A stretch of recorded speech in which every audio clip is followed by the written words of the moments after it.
পবিত্র রমজান মাস মুসলমানদের জন্য আত্মশুদ্ধি, সংযম ও তাকওয়া অর্জনের এক অনন্য সুযোগ। সুবহে সাদিক থেকে সূর্যাস্ত পর্যন্ত পানাহার থেকে বিরত থাকার মধ্য দিয়ে একজন রোজাদার কেবল ক্ষুধা ও তৃষ্ণাই সহ্য করেন না, বরং নিজেকে গুনাহ ও অশ্লীলতা থেকে দূরে রাখারও অঙ্গীকার করেন। ভোর রাতে সেহরি খাওয়ার মাধ্যমে শুরু হয় রোজা, আর সূর্যাস্তে ইফতারের মাধ্যমে তা সম্পন্ন হয়। এই আমলের প্রতিদান আল্লাহ তাআলা নিজ হাতে প্রদান করবেন বলে হাদিসে ঘোষণা এসেছে। সহিহ হাদিসে বর্ণিত হয়েছে, রোজাদারের মুখের গন্ধ আল্লাহর কাছে মৃগনাভির সুগন্ধির চেয়েও অধিক প্রিয়। সহিহ বুখারী, সহিহ মুসলিম ও জামিয়াত তিরমিজিতে এ বর্ণনা পাওয়া যায়। হাদিসে আরও এসেছে, রোজাদারের জন্য রয়েছে দুটি বিশেষ আনন্দ, একটি ইফতারের সময়, আরেকটি তার প্রভুর সঙ্গে সাক্ষাতের মুহূর্তে। এই সুসংবাদ বর্ণিত হয়েছে জামিয়াত তিরমিজিতে। রমজান মাসে আল্লাহ তাআলা অসংখ্য মানুষকে জাহান্নাম থেকে মুক্তি দেন। প্রতিদিন ইফতারের সময় এবং রমজানের প্রতিটি রাতে এই মুক্তি প্রদান করা হয় বলে সুনান ইবনে মাজাহে উল্লেখ রয়েছে। রোজাদারকে ইফতার করানোর ফজিলতও অপরিসীম।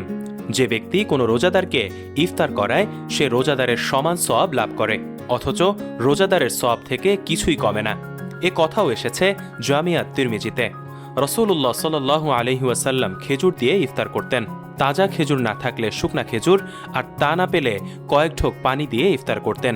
এই আমল বর্ণিত হয়েছে জামিয়াত তিরমিজিতে। এছাড়া যে ব্যক্তি ঈমানের সঙ্গে ও সওয়াবের আশায় রমজানের রোজা রাখে, তার পূর্বের গুনাহ ক্ষমা করে দেয়া হয় বলে উল্লেখ রয়েছে সহিহ বুখারীতে। অন্যদিকে কেউ যদি বৈধ কারণ বা অসুস্থতা ছাড়া ইচ্ছাকৃতভাবে রমজানের একটি রোজা ছেড়ে দেয়, তবে সারা জীবন রোজা রাখলেও সেই একটি রোজার ক্ষতিপূরণ হবে না বলে কঠোর সতর্ক বার্তা এসেছে জামিয়াত তিরমিজিতে। রমজান তাই শুধু একটি মাস নয়, এটি আত্মসংযম, ত্যাগ ও আল্লাহর সন্তুষ্টি অর্জনের এক মহা সুযোগ। হাদিসের এসব বাণী আমাদের মনে করিয়ে দেয়, রোজা কেবল না খেয়ে থাকা নয়, এটি আত্মাকে শুদ্ধ করার এক মহান ইবাদত। ডেস্ক নিউজ, অগ্রযাত্রা প্রতিদিন। অগ্রযাত্রা প্রতিদিন, নির্ভীক প্রত্যয়ে উজ্জীবিত।